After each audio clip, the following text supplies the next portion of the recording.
Welcome back to my YouTube channel. Hope आप सब अच्छे होंगे। तो चलिए आज का वीडियो स्टार्ट करते हैं। आज का वीडियो बहुत ही इंटरेस्टिंग होने वाला है। ये उन बच्चों के लिए, उन स्टूडेंट के लिए होने वाला है जो बीएससी एग्रीकल्चर कर रहे हैं या उनका 4th ईयर है या वो कंप्लीट कर चुके हैं। तो ये वीडियो उनके लिए बहुत हेल्पफुल रहेगा। वीडियो को पूरा देखें और लास्ट तक बने रहें साथ में। चलिए स्टार्ट करते हैं वीडियो। जैसे ही थर्ड ईयर कंप्लीट होता है, स्टूडेंट को टेंशन होने लग जाती है कि हम क्या करें।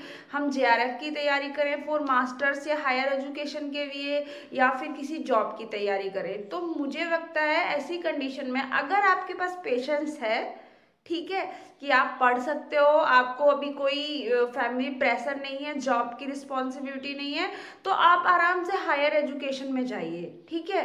पर अगर आपको है कि आपको जॉब लगना है, जल्दी से जल्दी आपको जॉब चाहिए, आप या तो प्राइवेट ज्वाइन कर लेंगे या किसी और चीज़ में, पर आपको जॉब चाहिए। जो स्टूडेंट ग्रेजुएशन के बाद जॉब चाहते हैं, मतलब उनको मास्टर्स या डॉक्टरेट में नहीं पढ़ना है, तो उनके लिए सबसे बेस्ट ऑप्शन क्या होता है? IPPS स्पेशलिस्ट ऑफिसर या जिसको हम बोलते हैं एग्रीकल्चर फील्ड ऑफिसर, AFO और SO। ओके, ये सबसे बेस्ट ऑप्शन है। गवर्नमेंट जॉब है और हर साल आता है, ठीक है। AFO है, उसके लिए मेन रिक्वायरमेंट क्या है? आपका ग्रेजुएशन कंप्लीट होना चाहिए। ओके, ग्रेजुएशन कंप्लीट होना चाहिए, मतलब आपको 4th ईयर के 1 साल तक भी वेट करना पड़ेगा, क्योंकि इसका जो वैकेंसीज हैं वो आती हैं दिसंबर में, हर साल आती हैं। नंबर ऑफ पोस्ट, क्या क्या पैटर्न होता है, सब बताएंगे, पूरा देखना वीडियो।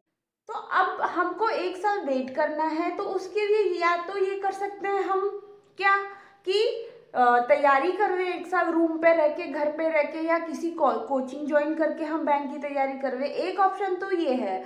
दूसरा ऑप्शन क्या है कि हम कहीं ऐसी जगह, ऐसी इंस्टीट्यूट में एडमिशन ले लें जहाँ पर जैसे कि बनारस हिंदू यूनिवर्सिटी, जैसे कि MPUT, जहाँ पर कोचिंग भी दी जाती है, बैंक की कोचिंग भी होती है। तो हम क्या करें, मास्टर्स के साथ साथ 1-1, 2-2 घंटे का कोचिंग भी करते रहें, तो हमारा प्रिपरेशन होता रहेगा, ठीक है। सबसे बेस्ट ऑप्शन यही होता है। क्यों?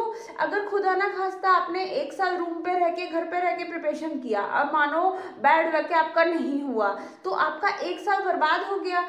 पर अगर वही बात आपने मास्टर्स के साथ आप कर रहे हो, मास्टर्स पे आपको ये है कि आपको इतना ध्यान नहीं देना, आपका मेन फोकस क्या है कि हमको अच्छे से बैंक प्रिपरेशन करनी है, बैंक निकालना है। तो अगर आपने और आपका नहीं हुआ, तो आपका क्या होगा? मास्टर का 1 ईयर हो जाएगा, ठीक है। तो वो आपके लिए फायदेमंद होगा। पर अब ये है कि कौन सा सब्जेक्ट चूज करें मास्टर्स के लिए।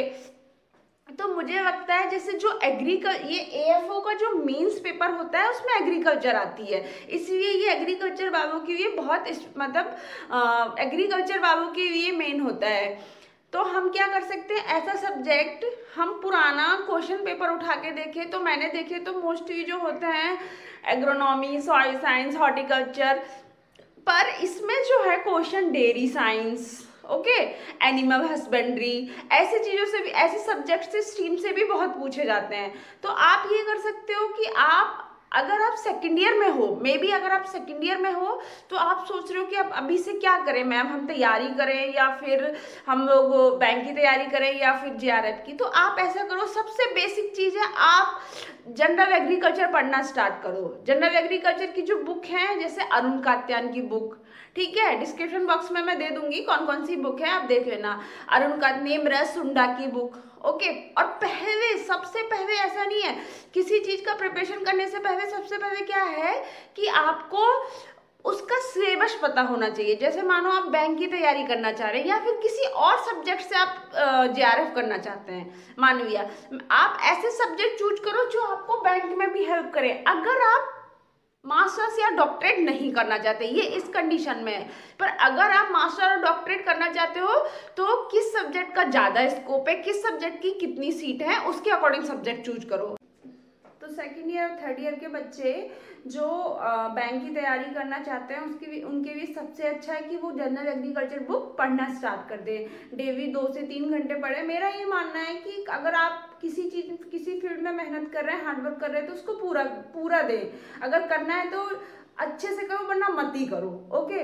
तो आप अभी से 2 से 3 घंटा स्टार्ट कर दो कि मुझे जनरल एग्रीकल्चर पढ़ना है, क्योंकि कुछ बच्चे जो साइंस बैकग्राउंड से आ रहे हैं, जो बायोलॉजी पढ़ के आ रहे हैं, उनको एग्रीकल्चर के बारे में इतना नॉलेज नहीं होता है, जैसे कि मैं आई थी। तो इसके लिए आपको क्या है, आपको एग्रीकल्चर के बारे में जानना है, क्योंकि इस पोस्ट का नाम है एग्रीकल्चर फील्ड ऑफिसर। तो आपको एग्रीकल्चर के बारे में जानना है। उसके लिए आप क्या स्टार्ट कर दें कि आप जनरल एग्रीकल्चर का बुक स्टार्ट कर दो। सबसे जो फर्स्ट बुक आपको पढ़नी है वो है अरुण कात्यायन। अरुण कात्यायन के दोनों वॉल्यूम कंप्लीट करें। अब हम स्टार्ट करते हैं कि जो बैंक का है एग्जाम वो कितने फेजेज में होता है, ठीक है, तो और कब होता है। तो जो IBPS फील्ड ऑफिसर है वो उसके 3 फेज होते हैं, प्रीलिम्स, मेंस और इंटरव्यू। ओके, प्रीलिम्स जो होता है उसमें 3 सेक्शन होते हैं, मैथ, रीजनिंग, इंग्लिश। ये प्रीलिम्स जो होता है बैंक का दिसंबर में हो जाता है। मेंस जो होता है जनवरी में हो जाता है, पर अभी कोरोना के कारण लेट हो गया है, पर प्रीलिम्स इसका कंप्लीट हो चुका है। 25 को था, 25 और 26 को इसका प्रीलिम था, ठीक है। और उसके बाद मार्च में, फेब या मार्च में आपके इंटरव्यू हो जाते हैं। मतलब आपको 4 महीने में सारा काम कंप्लीट हो जाता है, और आपको अगर आप अच्छे से तैयारी करिए तो आपके हाथ में एक जॉब होगी। तो स्टार्ट करते हैं कि प्रीलिम्स में कौन कौन से सेक्शन आते हैं। प्रीलिम्स में आते हैं मैथ, रीजनिंग, इंग्लिश। सबके ईच के 50-50 क्वेश्चंस होते हैं। मैथ के 50 क्वेश्चन, कितना मार्क्स का, 50 मार्क्स का। रीजनिंग का भी 50 क्वेश्चन, 50 मार्क्स का। पर इंग्लिश के जो 50 क्वेश्चन होते हैं वो 25 मार्क्स का। कि इसका जो एक क्वेश्चन होता है हाफ मार्क का होता है, ठीक है, हाफ मार्क का। और इसमें नेगेटिव होते हैं 1/4। 1/4 का मतलब है अगर आपका 1 नंबर का क्वेश्चन था, 50 में से 1 नंबर का क्वेश्चन है, तो आपका 1/4 कट गया। मतलब आपकी अगर 4 क्वेश्चन गलत होंगे तो आपका 1 क्वेश्चन डिडक्ट हो जाएगा। 4 क्वेश्चन मतलब आपका 1 मार्क्स गया। ओके, प्रीलिम्स में क्या होता है, एक तो सेक्शनल कट ऑफ होता है, एक ओवरऑल कट ऑफ होता है। सेक्शनल कट ऑफ जैसे मैथ के लिए अलग होता है, रीजनिंग के लिए अलग होता है, और इंग्लिश के लिए अलग होता है। मानो सेक्शनल कट ऑफ गया, इतने ही मार्क्स जाते हैं, बहुत ज़्यादा मार्क्स नहीं जाते हैं। इसलिए तो बोलते हैं ना कि ईजीएस्ट थिंग जो आप ग्रेजुएशन के बाद कर सकते हो वो है बैंक। 8 मार्क्स, 10 मार्क्स और 5, इतने ही ओवर। ये जनरल की बात कर रही हूँ मैं आपको, ठीक है। मतलब मैक्सिमम इतने ही मार्क्स जाते हैं। कभी कभी जैसे बैंक में इंग्लिश में ज़्यादा चले गए, मैथ में ज़्यादा चले गए, वो पेपर पे डिपेंड करता है। देखो, अगर पेपर हार्ड होगा तो वो सबके लिए ही हार्ड है, ठीक है।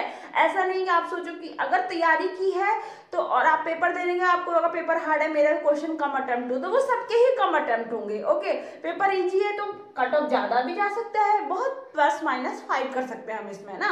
और कट ऑफ पेपर बहुत ज़्यादा इजी है तो कट ऑफ कम भी जा सकता है, और पेपर बहुत हार्ड है तो कट ऑफ ज़्यादा भी जा सकता है। तो आपके मैथ, रीजनिंग, इंग्लिश में इतने इतने मार्क्स आ गए, तो ये हमारा हो गया 23 मार्क्स, ठीक है। आपके 23 मार्क्स आ गए, पर जो ओवरऑल कट ऑफ होती है वो उससे ज़्यादा होती है, ठीक है। ये सिर्फ सेक्शनल कट ऑफ है। अगर आपकी सेक्शनल कट ऑफ पार होगी तो आपका प्रीलिम्स में सिलेक्शन नहीं है, आपको ओवरऑल कट ऑफ भी पार करनी पड़ेगी। इसके लिए आपको क्या करना पड़ेगा, कोई एक सब्जेक्ट, जैसे रीजनिंग में आपको कमांड ज़्यादा करना पड़ेगा कि उसके क्वेश्चन ज़्यादा अटेम्प्ट करें। कोई तीनों में से एक सब्जेक्ट जो आपका अच्छा हो, जैसे मैथ अच्छा है किसी किसी का, तो वो मैथ पे ज़्यादा कमांड करे, उसके ज़्यादा क्वेश्चन अटेम्प्ट करें, ठीक है। तो इससे क्या होगा, हमारा ओवरऑल कट ऑफ पार हो जाएगा। मानो रीजनिंग के 10 मार्क्स गए और हमारे कितने आ गए, 15 मार्क्स, तो हमारी ओवरऑल कट ऑफ पार होगी, क्योंकि हमारे लिए रीजनिंग इजी था, हम लोगों ने ज़्यादा मेहनत की थी। हम लोगों ने एक सब्जेक्ट पे तो आपको कमांड करनी पड़ेगी, और ओवरऑल कट ऑफ आपकी पार हो गई तो वो आपका प्रीलिम्स मानो क्लियर हो गया। और ये आपको पता है कि प्रीलिम्स के मार्क्स नहीं जुड़ते हैं आपकी करियर में, आपको कौन सा बैंक में देगा उसमें प्रीलिम्स के मार्क्स कभी नहीं जुड़ते। ये सिर्फ क्वालिफाई के लिए होते हैं, किसके लिए, मेंस के लिए। अब हम देखते हैं कि मैथ में कैसे कैसे क्वेश्चन आते हैं, एग्रीकल्चर में कैसे क्वेश्चन आते हैं, और कौन कौन सी बुक या कौन कौन से साइट्स इसके लिए हमें रेफर करनी चाहिए। अब आते हैं कि मैथ के जो क्वेश्चंस होते हैं वो कैसे होते हैं। तो एक बात जान लो कि मैथ के लिए आपको सबसे पहले मल्टीप्लाई, एडिशन, सब्सट्रैक्शन और डिवीजन सब में परफेक्ट होना चाहिए। कि आप मैथ के लिए अभी से प्रैक्टिस करो, जैसे कि 40 तक आपको मिनिमम स्क्वायर याद होने चाहिए, ठीक है, कि इसका स्क्वायर क्या, अभी से स्टार्ट कर दोगे सेकंड ईयर थर्ड ईयर से तो आप जब तक परफेक्ट हो जाओगे, ठीक है। तो सबकी स्क्वायर एटलीस्ट 20 तक सबकी क्यूब होने चाहिए। क्यूब का मतलब तो समझ रहे हो ना, 20 × 20 × 20, स्क्वायर मतलब 40 × 40, स्क्वायर रूट, ठीक है, जैसे 40 का रूट, तो 20 तक रूट पता होना चाहिए, ओके। और लास्ट में आता है इंटरेस्ट। जैसे जो क्वेश्चन आते हैं वो सिंपल इंटरेस्ट, कंपाउंड इंटरेस्ट। तो मैथ में बहुत ऐसा कॉम्प्लिकेशन नहीं है। मैथ में बस ये है कि आपको कितना मार्क्स का 40 मिनट का होगा, ठीक है। 40 मिनट में आपको 50 क्वेश्चन करने हैं, ओके।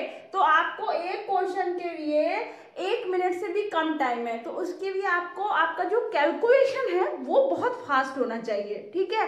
अभी से स्टार्ट कर दो कैलकुलेशन करना तुरंत, मतलब अभी से रूट याद करना, स्क्वायर याद करना, ट्रिक्स याद करना। सीधा हिसाब है, जितना आपका फास्ट कैलकुलेशन होगा उतनी जल्दी आप मैथ को कर पाओगे, ठीक है। मैथ के क्वेश्चन अटेम्प्ट कर पाओगे।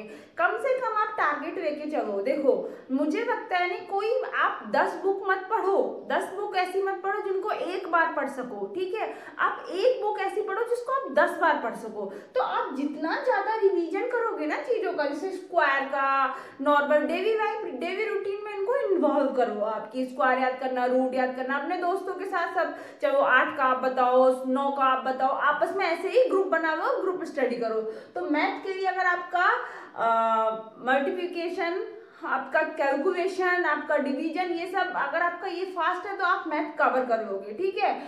और कितने मिनट का होता है, देखो हाँ एक चीज मैं बताना भूल गई कि हर सब्जेक्ट के लिए अलग अलग टाइम होता है। जैसे मैथ के लिए 40 मिनट होगा, रीजनिंग के लिए भी 40 मिनट। जैसे आपका 40 मिनट खत्म, आपका दूसरा सेक्शन स्टार्ट हो जाएगा। आप सोचो कि नहीं मैं तो रीजनिंग करना चाहता था पहले, नहीं ऐसा नहीं होगा।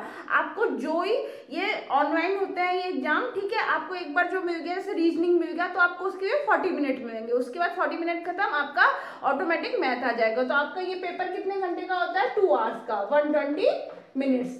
तो ये जो मिनट्स हैं ये इतनी फास्ट जाती है आपको पता नहीं चलेगा। इसलिए अपनी कैलकुलेशन जितनी फास्ट रखोगे उतना ही आपका फायदा होगा। सिंपल इंटरेस्ट, कंपाउंड इंटरेस्ट, इनके क्वेश्चन स्टार्ट कर दो प्रैक्टिस। मैथ का मैं एक ये चीज बता देती हूँ, ये आपको हमेशा याद रखना है बोर्ड मास, कि सबसे पहले अगर सॉल्व होता है वो ब्रैकेट होता है, ठीक है। उसके बाद ऑर्डर, ओ से ऑर्डर, ऑर्डर का मतलब क्या हो गया, जैसे 2 की पावर 4, ठीक है। डी से डिवीजन, ठीक है।